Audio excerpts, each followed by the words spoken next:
ସମସ୍ତଙ୍କ ଆଖିରେ ଲୁହ, କାନ୍ଦ ବୋବାଳିରେ ଫାଟି ପଡୁଛି ଗାଁ ଦାଣ୍ଡ। ପରିବାର ଲୋକଙ୍କ ପେଟରେ ଦାନା ଯୋଗାଇବା ପାଇଁ ଦାଦନ ଖଟି ଯାଇଥିଲା ପୁଅ।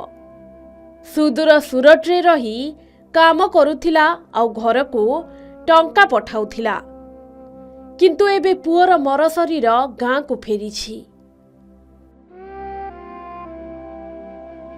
ପରିବାର ପ୍ରତିପୋଷଣ ପାଇଁ ସୁରଟକୁ ଦାଦନ ଶ୍ରମିକ ଭାବେ ଯାଇ ଦୁର୍ଘଟଣାରେ ପ୍ରାଣ ହରାଇଛନ୍ତି ଜଣେ ଯୁବକ। ମୃତକ ହେଉଛନ୍ତି ଗଞ୍ଜାମ ଜିଲ୍ଲା ଶେରଗଡ଼ ବ୍ଲକ କୁଲାଗଡ଼ ପଞ୍ଚାୟତ ବାଦଗଡ଼ ଗାଁର ବିନୋଦ ବେହେରା। ସୁରଟର ଆମରୌଲିରେ ଏକ କାରଖାନାରେ କାର୍ଯ୍ୟ କରୁଥିଲେ ବିନୋଦ।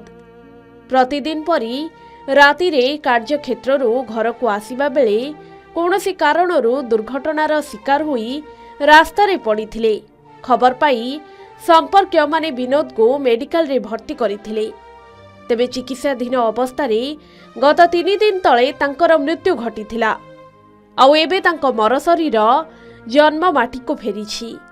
ସାହି ଭାଇମାନେ କାନ୍ଧ ଦେବାକୁ ଗାଁରେ ପହଞ୍ଚିଛନ୍ତି। ଗାଁ ସାରା ଲୋକଙ୍କ ଆଖିରେ ଲୁହ।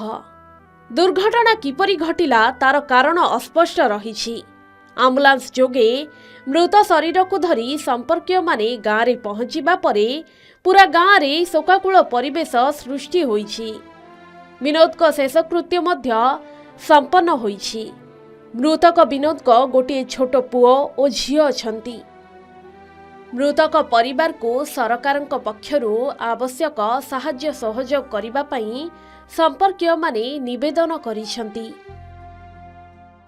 बहुत दिन है से सूरत रे से रोते से गाँव में किसी व्यवस्था ना बर्तमान छुआ पिला नहीं से रोते आम शुणा पाइलु से कौन कारणवश से मेडिकल पड़ी गाँव किसी साहाय्य कले एपर्यंत कौन प्रशासनिक अधिकारी भी आसी ना बर्तमान जाए कहीं भी आसी ना जो मैंने जहाँ मागी जी कराई से आम नवेदन करमती जो प्रवासी ओडिया मानक जदि किसी असुविधा है सरकार जदि प्रकृत साहाय्य सहयोग करेंगे ये अभाव माने ये जो दुर्दिन समय जदि प्रशासन किसी हाथ बढ़े ताले से उपकृत हे। आम जोई कम जाइए राति आम जाणिलु सका आम जोई रास्त पड़ी कौन है आम जानू केमी राति आम कम जाते कम आसला आड़ कौन है आम जानू पड़ी आम सका जिम देखलु मेडिकल जॉइन कलु मेडिकल कम से कम गोटे 5-6 लाख टाँग खर्च आसी आउ डेड बॉडी आम सूरत रू धरी आसू गाँव को गोटे 50-60 हजार खर्च करी आमती आमर तो किसी एमतिक ना आम कि मागुचु सरकार को साहाय्य कि करंतु। भिटामाटी छाड़ी राज्य बाहर को 2 पैसा रोजगार आशा जाइथिले विनोद। किंतु तांको सह एमिति अघटन घटिबो केही केबे स्वप्न सुधा भाबी नथिले। बाप छेउंड होई गले 2टी छुआ एबे तांको परिवार केमिति चलिबो। जदि प्रशासन तरफरु विनोद को परिवार को साहाय्य सहयोग मिले तेबे तांको दुख अल्प बहुते दूर हेब निश्चित।